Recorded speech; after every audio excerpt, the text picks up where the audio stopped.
Bismillahirrahmanirrahim. Assalamualaikum warahmatullahi wabarakatuh. Alhamdulillahilladzi anara quluba ibadil muttaqin binuri kitabihil mubin. Asyhadu an la ilaha illallah wahdahu la syarikalah wa asyhadu anna Muhammadan abduhu wa rasuluh. Allahumma sholli wa sallim wa barik ala Muhammadin wa ala alihi wa sahbihi ajma'in.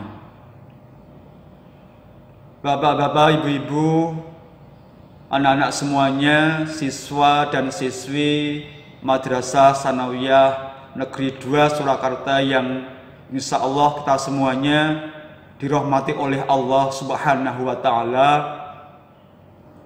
Puji dan syukur mari kita senantiasa panjatkan kehadirat Allah Subhanahu wa Ta'ala atas semua limpahan rahmat, nikmat, taufik dan hidayahnya. Kita bersama-sama bisa melaksanakan ibadah di bulan Ramadan ini, dan tidak serasa kita pada hari ini sudah memasuki 10 hari yang kedua. Tepatnya adalah kita masuk pada hari yang ke-14 di bulan Ramadan tahun 1442 Hijriah ini. Mudah-mudahan semua ibadah yang sudah kita lakukan, mulai daripada ibadah siam kita, ibadah qiyamul lail kita, ibadah tadarus Al-Quran kita, sedekah kita, dan semua ibadah-ibadah yang lain diterima dan diridhoi oleh Allah Subhanahu wa Ta'ala. Salawat dan salam semoga senantiasa terlimpahkan kepada uswah dan qudwah baginda Rasulullah Muhammad sallallahu alaihi wasallam, kepada keluarga beliau, kepada para sahabat beliau dan umat beliau yang senantiasa istiqomah di dalam Islam sampai hari kiamat kelak. Bapak-bapak, ibu-ibu, anak-anak semuanya yang dirahmati Allah, pada kesempatan kajian Ramadan kita kali ini saya akan mengambil sebuah tema bekal takwa kepada Allah Subhanahu wa Ta'ala. Allah Subhanahu wa Ta'ala berfirman di dalam Al-Quran surah Al-Baqarah ayat 197, A'udzu billahi minasyaitonir rajim. Bismillahirrahmanirrahim. Wa tazawwadu fa inna khairaz zadi taqwa wattaquni ya ulil albab. Wa tazawwadu, kata Allah, berbekalah kalian semuanya. Fa inna khairaz zadi taqwa, maka sesungguhnya sebaik-baik bekal kalian adalah bekal takwa. Wattaquni ya ulil albab, dan bertakwalah kalian kepadaku, kata Allah, wahai orang-orang yang berakal. Takwa secara umum memiliki pengertian adalah melaksanakan semua perintah-perintah Allah dan juga menjauhi semua larangan-larangan Allah Subhanahu wa Ta'ala. Imam Ahmad bin Hanbal rahimahullah berkata, takwa adalah meninggalkannya apa-apa yang diinginkan oleh hawa nafsu kalian, karena takut kepada zat yang engkau takuti, yaitu Allah Subhanahu wa Ta'ala. Lebih lanjut, ia mengatakan bahwa takwa adalah takut kepada Allah, ridha dengan ketentuan-ketentuan Allah, dan mempersiapkan diri dengan sebaik-baiknya untuk menghadapi hari kiamat kelak. Bapak, Ibu, anak-anak semuanya yang dirahmati Allah Subhanahu wa Ta'ala, Ibnu Qayyim rahimahullah menjelaskan memberikan keterangan kepada kita adanya faktor-faktor penunjang agar kita bisa merasakan ketakwaan kepada Allah Subhanahu wa taala. Beliau mengatakan faktor penunjang ketakwaan yang pertama adalah mahabbatullah, yaitu mencintai Allah Subhanahu wa taala. Ibnu Qayyim rahimahullah berkata, mahabbah itu ibarat pohon kecintaan dalam hatinya. Akarnya adalah merendahkan diri di hadapan zat yang dicintainya. Batangnya adalah makrifah kepadanya. Rantingnya adalah rasa takut kepada siksanya. Daunnya adalah rasa malu terhadapnya. Buah yang dihasilkan adalah taat kepadanya.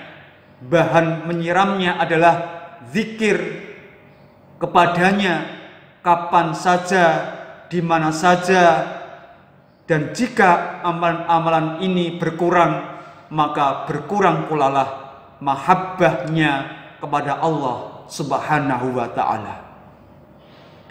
Selanjutnya beliau mengatakan penunjang agar kita bisa merasakan takwa yang kedua adalah merasakan adanya pengawasan diri kita Allah Subhanahu wa ta'ala. Allah yang senantiasa mengawasi diri kita. Allah berfirman di dalam surat Al-Hadid ayat 4, wa huwa ma'akum aina ma kuntum wallahu bima ta'maluna basir. Dan dia bersamamu di mana saja kalian berada, dan Allah melihat apa-apa yang kalian kerjakan. Selanjutnya beliau menerangkan kepada kita faktor penunjang yang ketiga adalah menjauhi penyakit hati. Bapak, Ibu, dan anak semuanya yang dirahmati Allah, di dunia ini tidak ada yang namanya kejahatan dan bencana besar kecuali penyebabnya adalah perbuatan-perbuatan dosa dan maksiat yang manusia kerjakan. Adapun penyebab dosa itu teramat banyak sekali, di antaranya adalah penyakit hati yang ada dalam diri kita. Penyakit yang cukup kronis, penyakit yang menimpa banyak manusia, seperti halnya sifat iri dengki yang tidak senang kebahagiaan menghinggap kepada orang lain, ataupun penyakit ghibah yang selalu membicarakan aib orang lain. Dan satu penyakit yang tidak akan diampuni oleh Allah Subhanahu wa ta'ala adalah penyakit syirik. Ini adalah sebuah penyakit yang harus dan wajib kita hindari. Oleh karenanya mari kita berlindung kepada Allah Subhanahu wa ta'ala dari penyakit-penyakit itu semuanya. Selanjutnya Ibnu Qayyim menjelaskan kepada kita yang keempat adalah menundukkan hawa nafsu. Bapak, Ibu, anak-anak semuanya yang dirahmati Allah, apabila kita mampu untuk menahan, untuk menundukkan hawa nafsu kita, maka kita akan mendapatkan kebahagiaan sebagaimana tanda adanya nilai takwa dalam diri kita. Allah jelaskan di dalam surat An-Nazi'at ayat 41 sampai 42. A'udzubillahi minasyaitonirrajim. Wa amma man khafa maqama rabbih wa nahan nafsa 'anil hawa fa innal jannata hiyal ma'wa.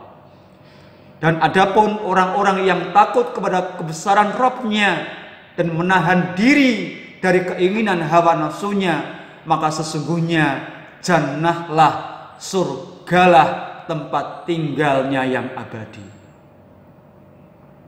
Selanjutnya Ibnu Qayyim menjelaskan faktor penunjang agar kita bisa merasakan ketakwaan kepada Allah. Yang kelima adalah mewaspadai tipu daya syaitan yang terkutuk. Bapak Ibu, anak-anak semuanya yang dirahmati Allah, setan menghalangi orang-orang yang beriman dari jalan Allah.